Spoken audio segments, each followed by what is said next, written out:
Welcome to Suffolk Matters, where all of Suffolk County meets the men and women of Suffolk AME.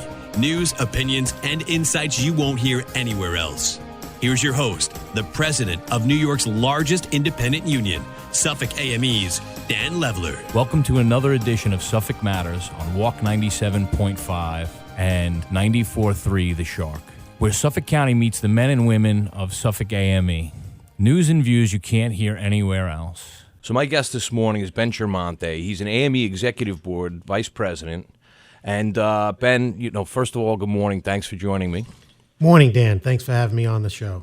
And, I think it's probably best just to start with a little background, who you are, what you do. So what did you used to do for the county, and how'd you get involved in the union? Yeah, so 1993, I get the opportunity to come and work for the county over at the police department, come in as a photographic technician, work up to the managerial position.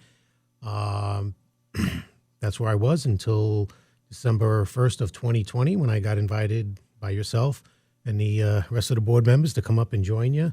And it's been a great year, just over a year now, that I've been on the executive board. Yep. It's an interesting time to get your feet wet with this type of work, with COVID and all the financial uncertainty that was out there. Yeah. There was a lot of stuff going on when I walked in the door at AME, and COVID, was calming down a little bit. So but as I learned quickly, there are issues that pop up every day out of our membership, and so it was a quick learning, but it's been fun so far. Yeah. So for our listeners, what does a day-to-day experience look like for you? First thing I do is I check my emails, see what's going on. If I have to get back to people, phone calls, of course.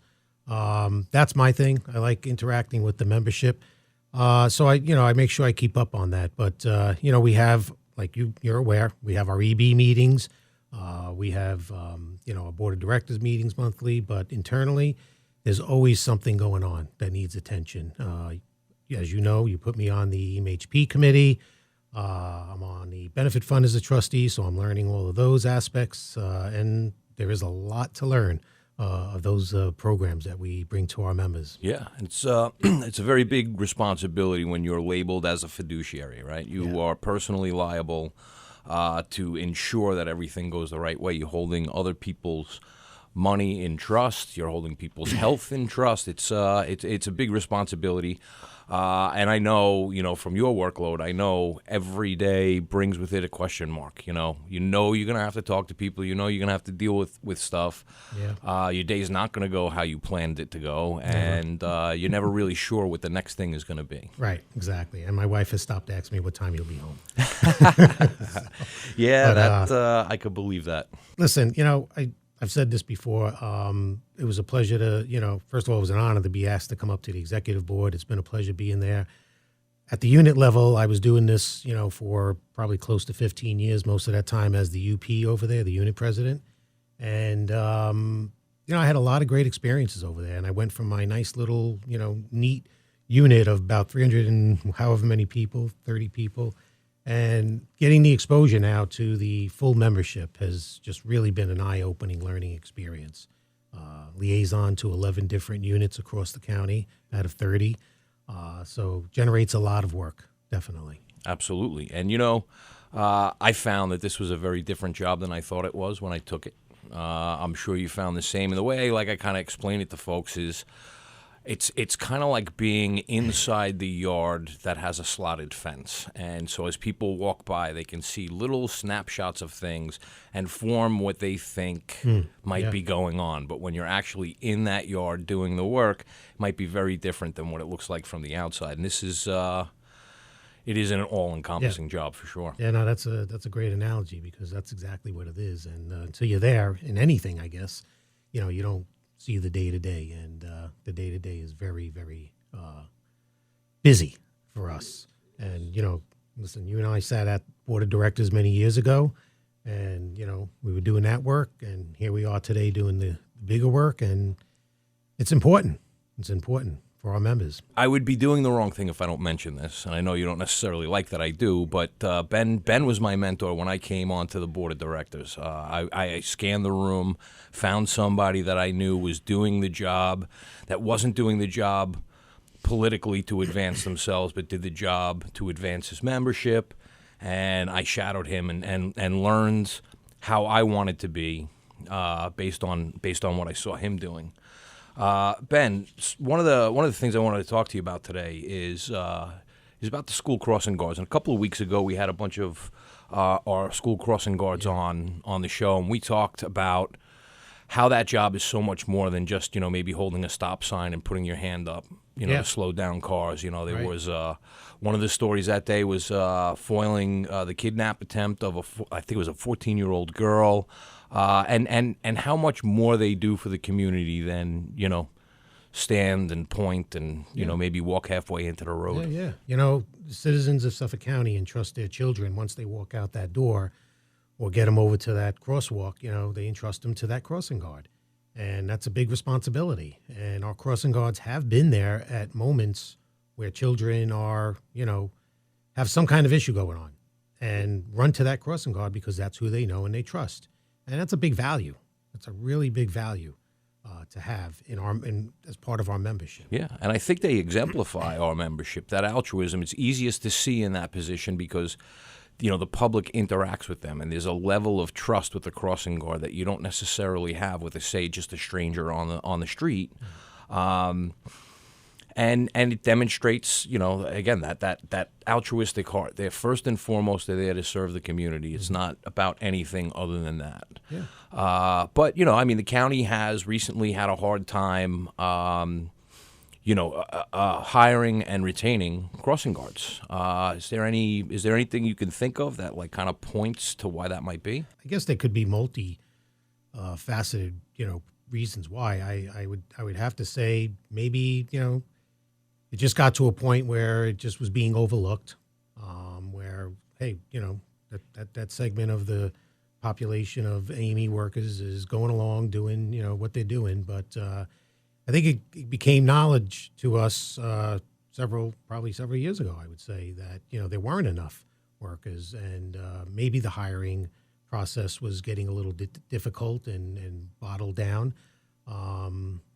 But maybe it's a matter of not utilizing different avenues to seek, people out for these jobs. Sure, right. You definitely want to reach out to the people that are going to be interested, and those people that are going to be interested in this type of work traditionally find themselves in certain locations, and if that's not where you're advertising, then you're not finding the people you're looking for. I also would go on record as saying, I think the idea of hiring someone for a job like this, knowing all the responsibilities, and hiring them at minimum wage when there were so many other opportunities for them, substantially similar, that were paying more, then you say to yourself, well, what am I doing here? Why would I do this? And there was an understanding that this is basically part-time work, full-time benefits, and that's valuable. The county healthcare is a valuable thing. Some of the additional umbrella benefits outside of that are also very valuable, and again, part-time crossing guards receive full-time benefits. Mm-hmm. But it wasn't enough, not all on its own. Yeah, I totally agree with that. I think there was a time period when guards were being hired actively. We've heard this, right, where the guards would take these jobs for the benefits, not the money, because, their husbands were the tradesmen, and maybe they didn't have the benefits. So it wasn't about the money so much at one point in time. Now you're seeing a lot more single-parent homes. That mother is not only working a guard job for the benefits for her children, but, probably working at least another job, if not two. Yep. Pandemic comes along, changes a lot of things, including the aspects of hiring crossing guards, getting people to be interested in that. So I think, where it took a little bit of a break, I think we're back here, now we're going to commit ourselves to helping the county get those hirings. Yeah, and I think that's something that can be done. I just think to your point, there is a shrinking portion of the population that's just looking for part-time pay and full-time benefits, although that is very valuable. I think, that person that you describe that needs to work the extra jobs, at a point in time, it's like, wait a minute, I can get a full-time job. It'll pay me more. Maybe the benefits won't be so great, and I'll have to move some things around in my life, but my bottom line won't be so bad at the end of the month. Right. So making an adjustment to pay was very important. It was definitely a focus of ours. And, we had the ability, as the union, we had the ability to kind of go after management and say, hey, listen, we don't like the way your hiring practices are. We could, make a whole thing of it, bring them to court and everything. And the only success that would be there would be to end up reducing the substitute guard rate, right? So when they hire people off the street, they pay a substitute guard a particular amount.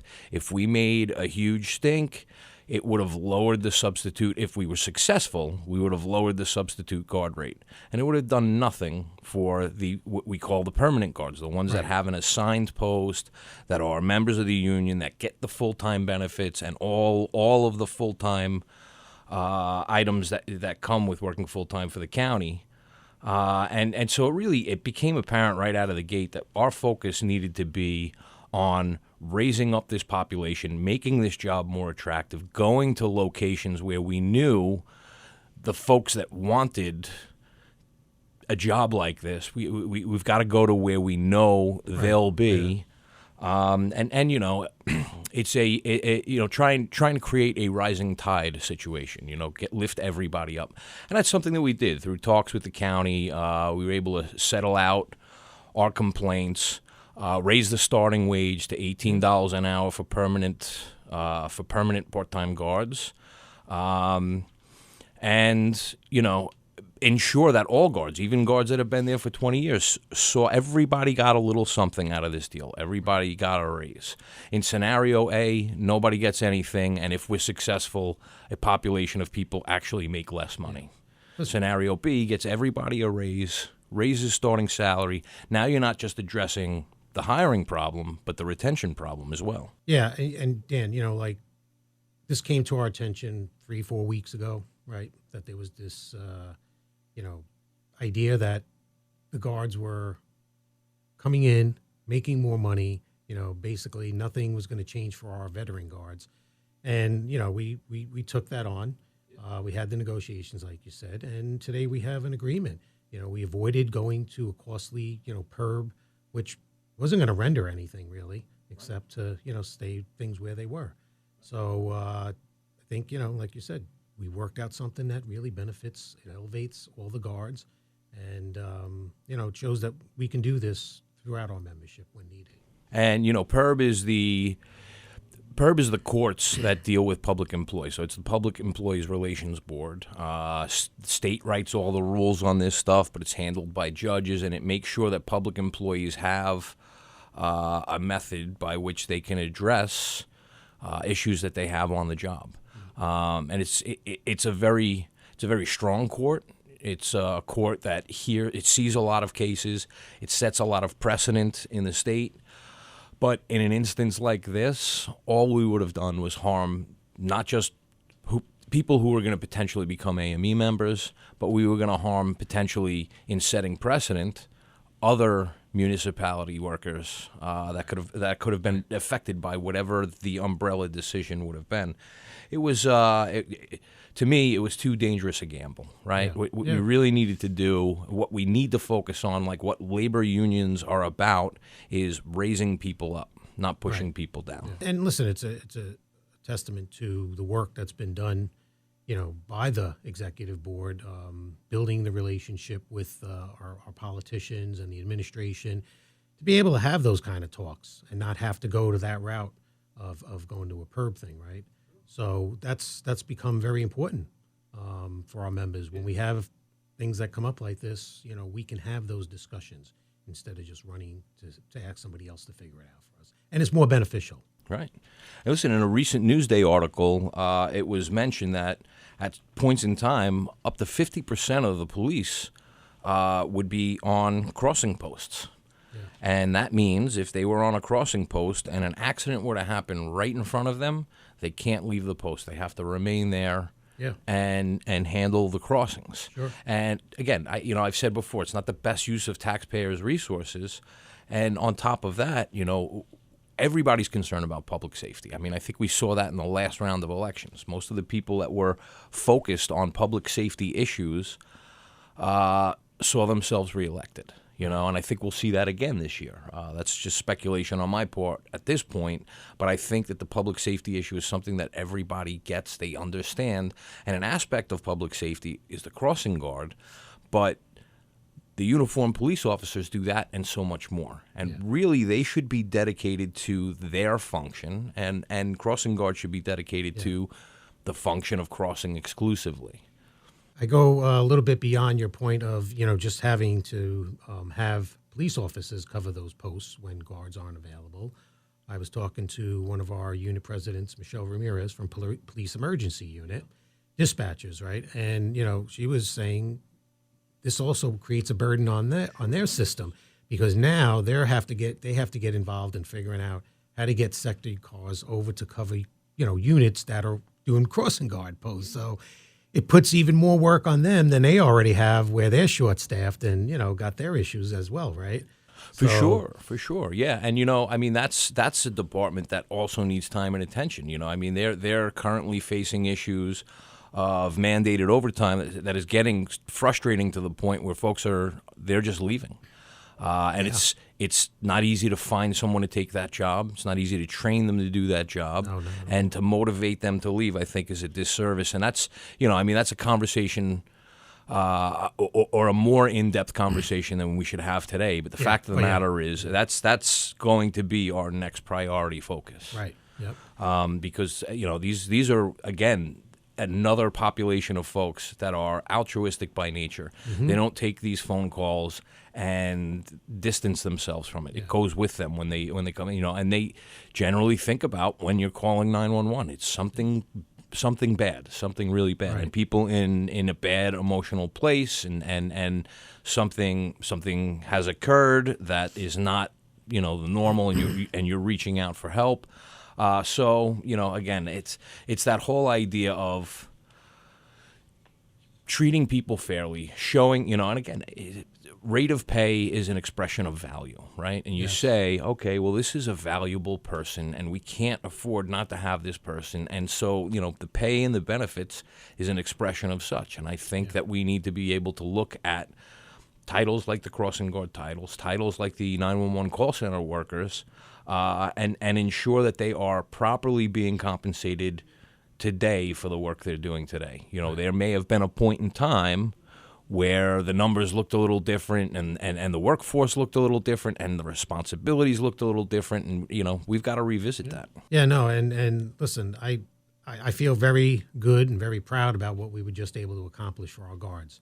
To me, they're a model of what other municipalities, should be looking at when they need to see a structure of how do we create a crossing guard sector, right? They're the model. I mean, they're dedicated.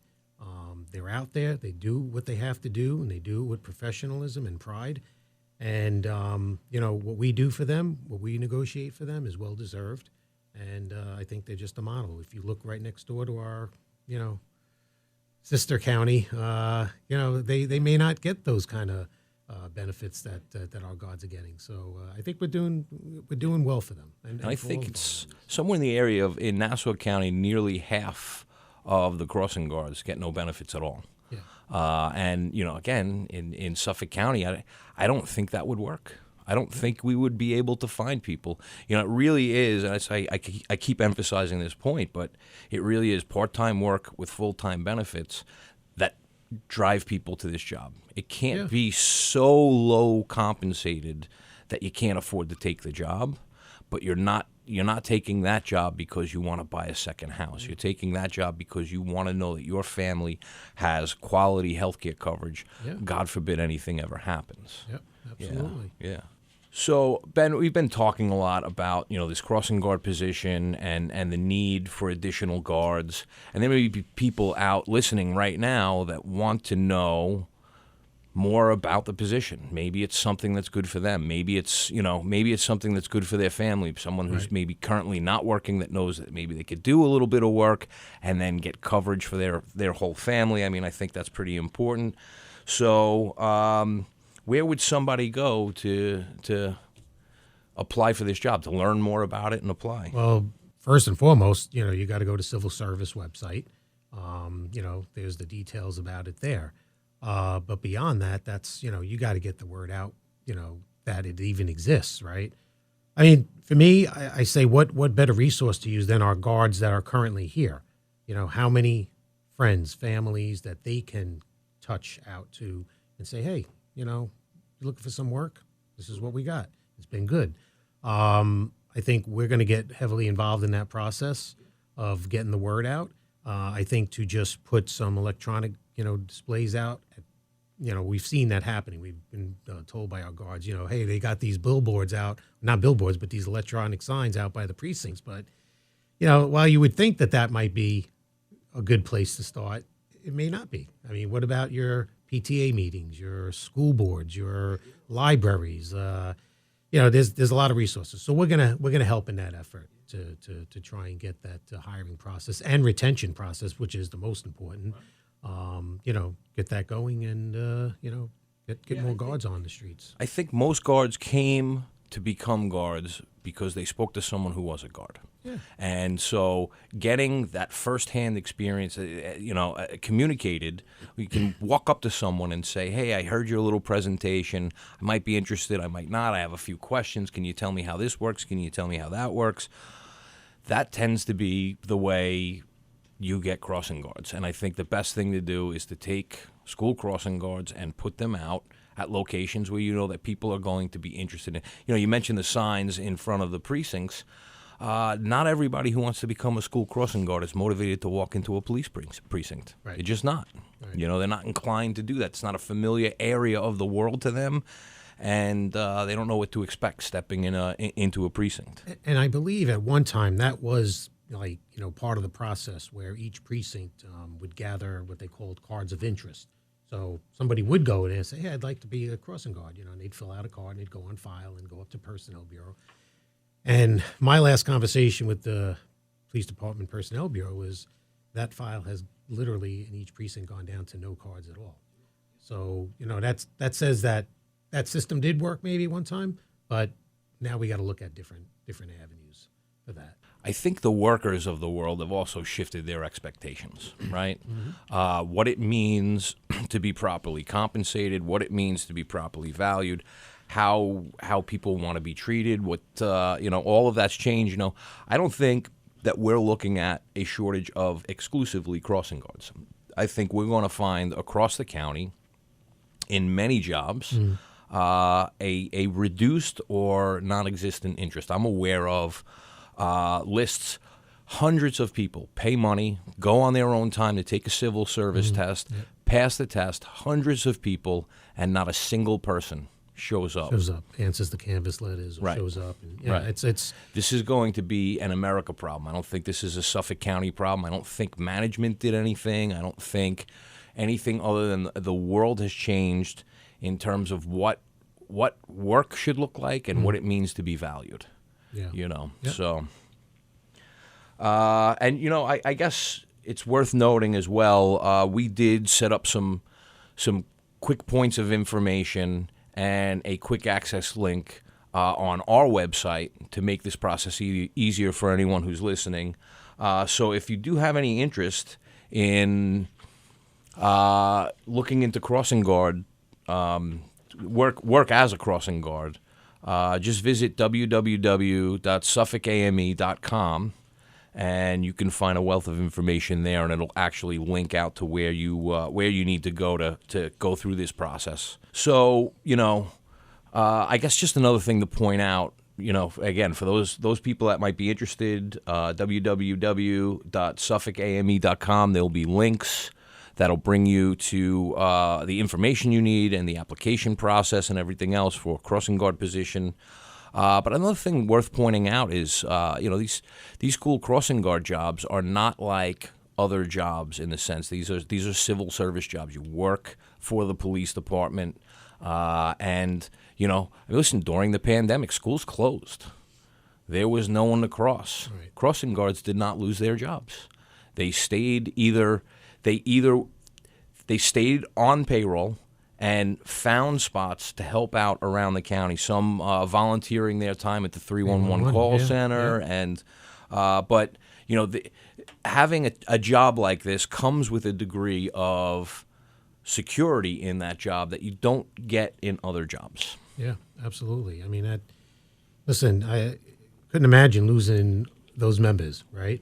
That, hey, sorry, we can't keep them on the payroll, but we were able to do that. Can you imagine now, so if we didn't keep them on the payrolls, can you imagine trying to find, right now they can't find anyone to take these jobs. You don't have that backlog of people that might be interested that you could reach out to and see if you can bring them on. And then you'd have to go out and try and replace almost 500 people. Yeah, that's it. That would be, total insanity. Yeah. Yeah, and I just want to point out, too, being the liaison to the Crossing Guards unit and having familiarity with them over the years of working in the police department, they are under the police department, like you said. Yeah. Just like police civilian, police emergency unit. There's 3 units of civilians out of that department. And now being the liaison from the executive board to that unit, I get to talk to a lot of these guards, especially as you would imagine over the last several weeks. There's been a lot of calls of concern coming in from them. Sure. It amazes me, though, that I'm like, I'll hear, Ben, I'm 68 years old. I'm standing out there. We deserve better. I'm like, yeah, we know that. And I mean, to imagine a 68, 70, even beyond 70-year-olds. There is our own unit president 80, for the guards yeah. is Beverly's 70, I believe. Yeah. We have an 80-year-old man working on the corner of Route 109. Yeah. This is something that needs to be looked at and understood, and that's really, I think our focus there needs to be on the state level. So the state only counts years of service for crossing guards based on the hours they worked, and not that they gave a full year worth of service. So in order to get 10 years on the books, you've got to work 22, 23 years just to hit. Right. Yeah. So, and that's something really the New York State Comptroller's Office needs to look at, and that's Tom DiNapoli, and it's something we need to look at legislatively on the Senate and the Assembly side to get something in front of the governor to say, perhaps the years of service that these folks needs to be looked at. Yeah.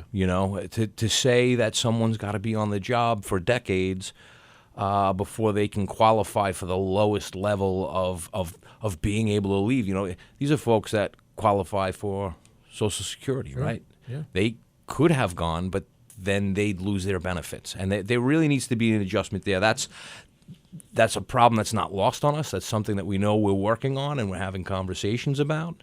And so, while we make this change for the better, and again, the fight to retain the crossing guards during the pandemic solved the problem.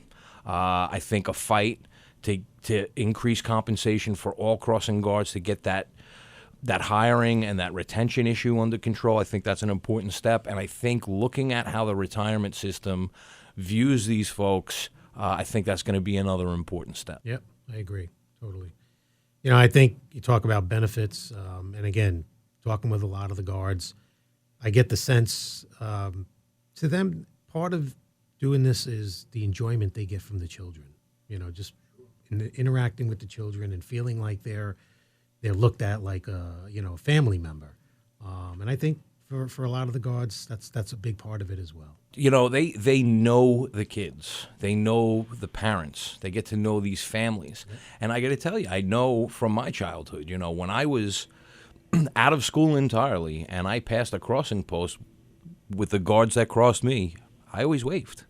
You don't forget those folks. Yeah. They were with you from your youngest years till adulthood, and same thing with bus drivers, right? You could have situations where you had the person as a bus driver because they were younger. Now your kids might. It's all the same kind of thing, right? Right.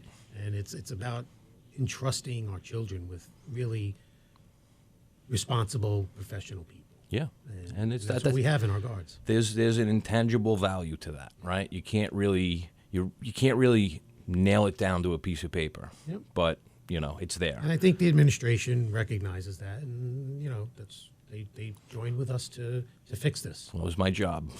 I had to make sure that they saw and understood that. Our initial conversations were definitely focused on data on a sheet of paper. We had to show the humans behind that. So. So my guest this morning is Ben Chiaramonte. He's AME Executive Board Vice President. Ben, thank you for joining me today. Thank you, Dan, for having me. It's always a pleasure. Yeah, and listen, if you're interested, we've been talking about crossing guards. If you're interested in looking into the crossing guard position or want to take that job, visit www.suffolkame.com. There'll be links there, and you can find out what you want and apply. And to our listeners, we'll speak to you next week.